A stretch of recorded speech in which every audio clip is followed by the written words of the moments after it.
Donald Trump removió el tablero económico del mundo, golpeó la mesa y muy pero muy fuerte, así que vamos a conversar de aquel tema.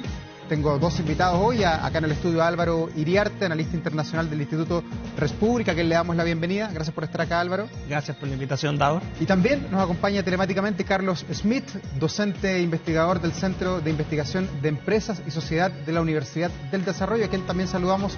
Carlos, ¿qué tal? Un gusto tenerte aquí. Hola, no, el gusto es mío. Gracias por la invitación. Bueno, Carlos, comencemos contigo analizando esto que pasó en la tarde. ¿Cuánto cambia el orden económico del mundo a contar de este golpe fuerte que pegó el presidente Trump? Bueno, cambia mucho, cambia todo al final, porque lo que hace Trump, ¿no es cierto?, es ponerle aranceles a prácticamente todo el mundo, y eso cambia las reglas de alguna manera. Los tratados que teníamos, que tiene con otros países, finalmente de alguna manera se meten en el bolsillo. Y de acuerdo a su creencia, ¿no es cierto?, a lo que él cree que le hacen daño a Estados Unidos, ciertos países unos más que otros, entonces decide poner aranceles sin mucha explicación en muchos casos, ¿no? Si uno veía la tabla de Trump, ¿no es cierto?, donde decía que los aranceles que nosotros le poníamos el 10%, eso está muy lejos de ser cierto. O sea, valoró algunas cosas que él dice, ¿no es cierto?, temas de propiedad intelectual, de algunas trabas a algunos inversionistas de ellos en 10%. ¿De dónde? De la nada, digamos. Y eso le da pie para poner este 10%, que es la base un poco para todos. Pero claramente la situación económica mundial cambió o cambia a partir de mañana. Álvaro, ¿y cuánto de respaldo interno tiene esta decisión que toma el presidente Donald Trump? Porque está recién instalado en su mandato, recién inaugurado a partir del mes de enero, y esta es una decisión potente que muchos dicen puede tener también consecuencias en el frente interno, en los norteamericanos. Sin lugar a dudas. O sea, yo lo primero que te diría es que cuando uno revisa las últimas encuestas de valoración, el presidente Trump sale de la zona de los 50, baja a los 40 superiores, y uno de los motivos de desafección, en teoría y en principio, sería el manejo económico, que fue uno de los dos grandes temas con los que compitió para regresar a la Casa Blanca. Y aquí lo que tenemos que ver es la reacción tanto del Partido Republicano como del Demócrata, porque estos son aranceles que se imponen por la vía administrativa, no es una legislación, no pasa por el Congreso. Y eso es importante porque hasta hace poco, en teoría, había un consenso generalizado, al parecer, tanto en demócratas como en republicanos, de mantener una relación comercial con menos aranceles y menos tarifas. Esto podría repercutir, sí, claro, y lo importante fue el gesto hoy día. Una de las personas que habló, aparte del presidente Trump, fue un trabajador precisamente de la alicaída industria manufacturera de los Estados Unidos, y eso podría generarle rédito con ese grupo electoral, el medio oeste de Estados Unidos. Pero tiene tanto poder Estados Unidos porque aquí se está enfrentando así como en simultáneo. Chile es un país chiquitito, pero se está enfrentando a China, sí, claro, se está enfrentando a la Unión Europea, a Inglaterra, a muchas potencias del mundo. ¿Tiene tanto poder para enfrentar tantos frentes juntos? Pareciera que el presidente Trump cree que sí. Va a ser interesante ver el efecto que va a tener esto, no solamente en los consumidores finales, porque aquí efectivamente es un tema económico, como bien decía Carlos, pero también acá hay un tema, Davor, de estrategia geopolítica, y eso tiene que ver con qué es lo que se está persiguiendo con estas tarifas al final del día. Carlos, ¿y qué tan dinámico es esto en los movimientos internos que va a tener Estados Unidos, lo que tiene que ver con las empresas, con el dólar, con el desempleo, con la inflación? ¿Se van a mover estos índices macroeconómicos del país? ¿Deberían quizás ponerse luces rojas sobre lo que pueda pasar allí?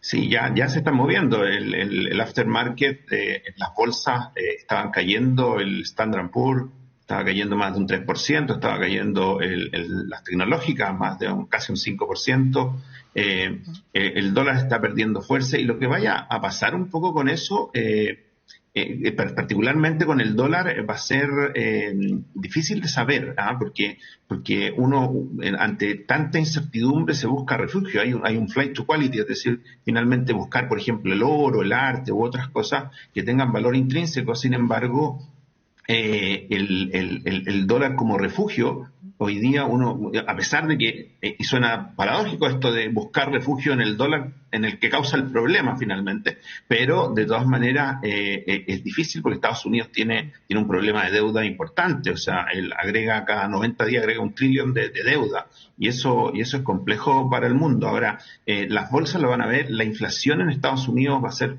muy rápida, yo creo que va a afectar muy rápido a la inflación, este aumento de tarifas en varios en varios frentes, en varias áreas de los productos que se importan. Ahora, mira, doy un ejemplo. Inmediatamente la acción de Nike estaba cayendo un 7%. Y un 7% porque, claro, la mayoría de las plantas están en Vietnam y se le agregan 46% de arancel. Entonces, la verdad es que es bien complejo y yo creo que lo que decía Álvaro es importante. Yo creo que aquí estamos, de alguna manera, quitándole menos atención, le estamos poniendo poca atención a lo que vaya a pasar internamente con el consumidor estadounidense. Yo creo que ahí hay una clave importante de cuánto va a durar esto. Carlos, ¿y a dónde queda en todo esto, sobre todo en la relación bilateral de Estados Unidos con Chile, el famoso TLC que tenemos, el Tratado de Libre Comercio, que se negoció básicamente en el gobierno del presidente Lagos, cuando Lagos le dijo no a Bush, con muchos condimentos políticos encima? Finalmente eso tiene 20 años más o menos, un poquito más, un poquito menos. ¿Cuánto de eso queda a contar de hoy día? ¿Queda algo en vigor o todo se echa por la borda con esta decisión?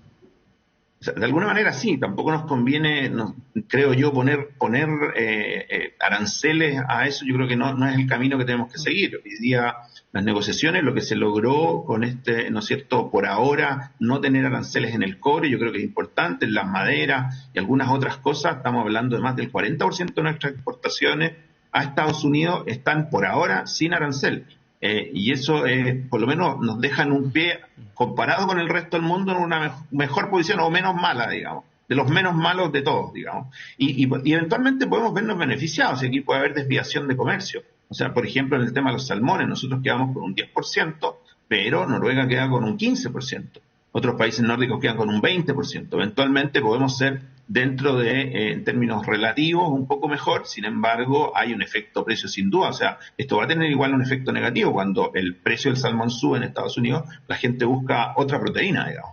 Claro. Ahora, y que quiere seguir comprando salmón, a lo mejor va a elegir el chileno, y en ese sentido puede ser menos malo para nosotros. Pero claramente el TLC lo deja atrás con esto de alguna manera, pero va a haber que negociar. Yo creo que ese es el camino de la conversación, de las cartas, de la Cancillería, que hay mucho trabajo político, ¿no? Sí, finalmente, tal como tú dices, a río revuelto ganancia de pescadores, literalmente en el caso de los salmones. Vamos a ver qué pasa.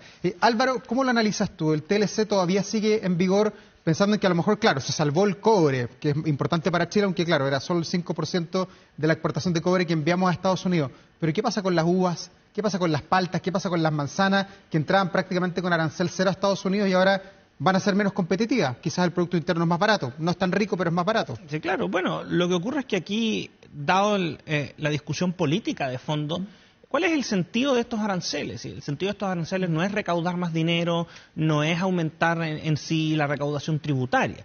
El objetivo de estos aranceles, como lo manifiesta sistemáticamente Donald Trump, no solamente presidente, sino que en la plataforma del Partido Republicano aprobado en la convención en Milwaukee en el 2024, es fortalecer y proteger, esa es la palabra que ocupa, la industria interna. O sea, es un mecanismo para forzar, por ejemplo, literalmente el ejemplo de Nike es muy bueno el que da Carlos, porque ¿qué es lo que persigue Trump? Trump persigue que las plantas de Nike sean relocalizadas en Estados Unidos y específicamente en el cinturón del Medio Oeste. O sea, está apuntando a que estas plantas se instalen en el interior de Pensilvania, en el Valle de Ohio, en Indiana eventualmente, en Michigan.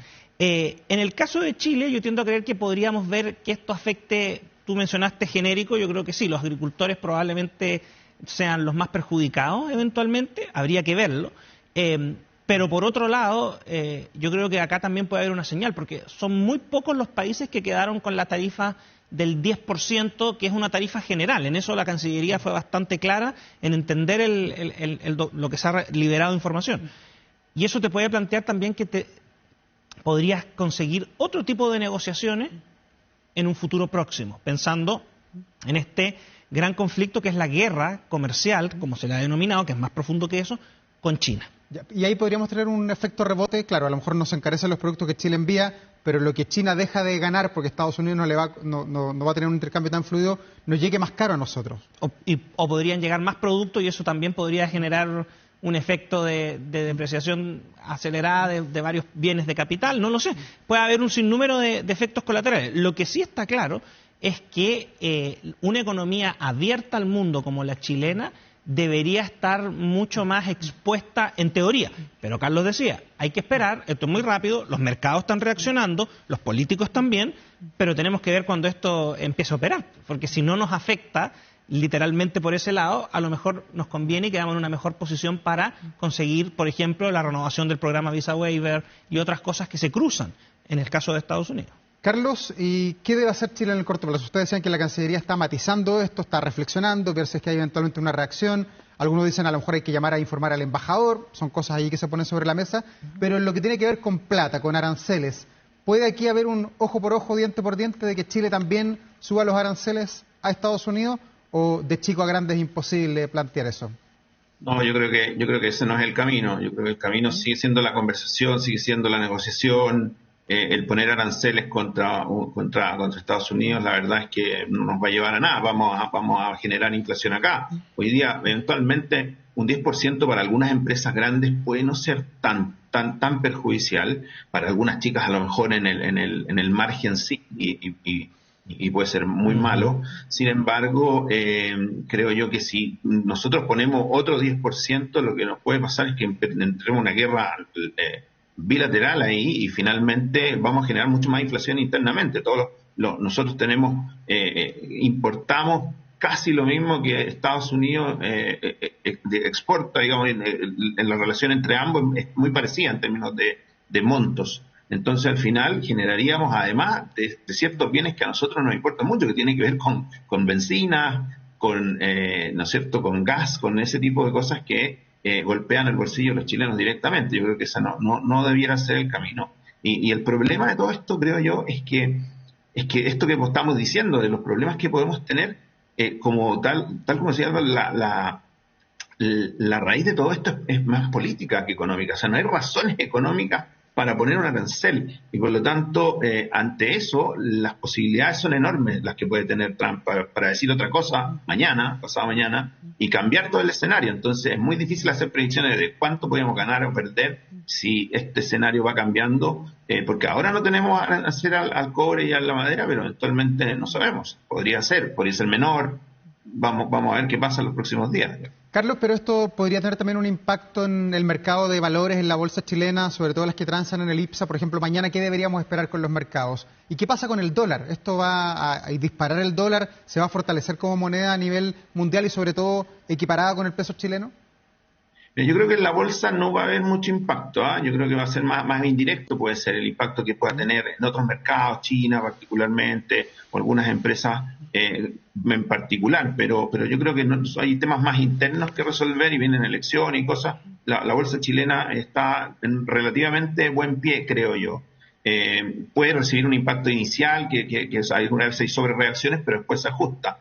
Ahora, respecto al dólar, lo que decían antes, es difícil un poco saberlo. Uno hoy día está en el mercado internacional que están abriendo, el dólar está perdiendo un poco de fuerza, sin embargo, puede eventualmente ser este refugio, y si es así, podríamos tener un dólar mayor. Vamos a ver cómo reacciona China con esto, porque para nosotros es muy importante China, y si China, ¿no es cierto?, el cobre ya estaba bajando, y eso presiona el tipo de cambio al alza, pero la debilidad internacional va hacia el otro lado. Entonces al final, vamos a ver cómo reaccionan estos grandes conglomerados, y particularmente China, como decía, porque es nuestro principal socio comercial, y si China se ve muy perjudicado, sí podríamos tener una caída más importante en el precio del cobre, y eso sabemos que hoy día está muy correlacionado con el precio del dólar, y eventualmente podríamos tener un dólar más alto, pero eso, y el dólar particularmente, es muy difícil, depende de muchas cosas, entonces es difícil saber lo que va a pasar, pero yo creo que la volatilidad va a ser lo que vamos a vivir toda esta semana. Álvaro, y en lo que tiene que ver con la posición de Chile, que está en estudio, porque esto nos pilló a todos en la tarde, la Cancillería entregó un primer comunicado, pero dice que no dice reflexión, pero que está estudiando y que va a sacar otro comunicado en las próximas horas. ¿Cuánto se cruza ese tiempo, esa reflexión desde el Ministerio de Relaciones Exteriores con los dichos del presidente Boric esta mañana, donde acusó a Donald Trump de ser un emperador, algo que ha sido muy comentado en el mundo político en nuestro país? Ha habido muchas críticas, sobre todo de la oposición, en contra del presidente Boric. ¿Eso importa en este caso a la hora de discutir, de negociar, de hacer el fino de los números? Yo diría que hay que distinguir. Antes de la imposición de estos aranceles, la verdad es que cuando tú revisas que el mínimo de 10% se aplica a casi todos los países de la de la región en América Latina y también se aplica, por ejemplo, a Australia, tú no podrías sostener legítimamente que la intervención del presidente Boric gatilló que en el fondo Donald Trump se molestara y le pusiera el arancel a Chile. ¿No nos pusieron hoy día en la mañana? No nos pusieron hoy día en la mañana, sería una tesis bastante razonable. Sí. Distinto hubiera sido si, por ejemplo, Argentina hubiera quedado exento, Colombia hubiera quedado exento y Chile hubiera aparecido. No, pero hasta Milei quedó, hasta la Argentina de Milei quedó ahí. Es que ese es el punto. Quedó dentro, pero quedó, ojo que en Latinoamérica, salvo Venezuela, todos quedaron prácticamente casi con 10% de arancel y eso te podría dar una señal de estrategia geopolítica, que es forzar un reacomodo de las relaciones comerciales de manera tal de darle un trato privilegiado dentro de este nuevo sistema a las economías de América Latina. Lo que sí es importante considerar es la negociación posterior, porque efectivamente la aplicación de los aranceles por parte de Trump sigue una lógica muy particular, que es que siempre después viene algo de negociación porque está buscando algo. Y en ese caso, probablemente las declaraciones del presidente Boric en la India podrían entorpecer el problema, que se sumaría, porque no te olvides que Donald Trump organiza las relaciones internacionales en un carácter personal, no institucional, y eso es muy relevante. Y aquí en el fondo se podría sumar con otros elementos, como por ejemplo la actitud del presidente Boric y del gobierno respecto del Estado de Israel, y también podría sumarse con ocasión de la situación internacional, el caso de Venezuela y Cuba. Ya. Lo último, Álvaro, ¿esta guerra comercial va a ser solo una guerra comercial o podría ser otro tipo de guerra? ¿Qué dice la historia del mundo respecto a los conflictos económicos? Porque no es la primera vez que ocurre. No es la primera vez que ocurre, acá hay características bien particulares. Hay muchas personas que sostienen la idea que estamos en una nueva guerra fría. La verdad es que yo creo que no es una nueva guerra fría, yo no adscribo esa tesis por dos razones. Primero, porque esto ha estado confinado a una disputa de hegemonía económica y en particular comercial. Y en segundo lugar, porque efectivamente los conflictos que se están librando como guerra, en ninguno tiene interés real ni China ni Estados Unidos, a tal punto que en el caso de la guerra de Ucrania, Estados Unidos está dispuesto a forzar un acuerdo que a todas luces implica cesión de territorio a Rusia, o sea, el territorio anexado. Mira el tema. Pero lo que sí es importante tener en perspectiva es que se puede producir un reordenamiento muy acelerado de las alianzas estratégicas. Y efectivamente China podría ganar posiciones en este tablero de ajedrez al quedar en una situación de ofrecer un mejor trato comercial desde una perspectiva de intercambio de bienes y servicios con los países más afectados por las tarifas de Estados Unidos. Carlos, una última reflexión porque se nos va el tiempo. Mira, a mí lo que me llama la atención y lo que estaría muy atento es en cuánto va a soportar la gente en Estados Unidos. O sea, yo creo que aquí va a haber más inflación, le va a llegar al consumidor, vamos a ver que finalmente hay menor actividad económica, hay un tema de déficit importante que decía yo del gobierno de Estados Unidos, por lo tanto va a haber que estar muy atento, hay que ver, vamos a vivir con mucha volatilidad, vamos a tener que acostumbrarnos, pero yo creo que tenemos varias cosas que podrían hacer que Chile sea, entre comillas, favorecido, y yo creo que eso tenemos que aprovecharlo y trabajar muy bien esa parte diplomática, esa parte comercial, sin sobrereaccionar. Yo creo que eso es lo que debiéramos hacer de aquí en adelante. Carlos Smith de la Universidad del Desarrollo, también Álvaro Iriarte del Instituto de República, gracias a ambos por ayudarnos a comprender esto que sucedió en las últimas horas y que no nos va a tener este mes, sino que todo el año probablemente hablando sobre las relaciones económicas de Estados Unidos. Gracias a ambos por estar aquí en Vía Pública. Gracias por la invitación. Que les vaya muy bien. Gracias.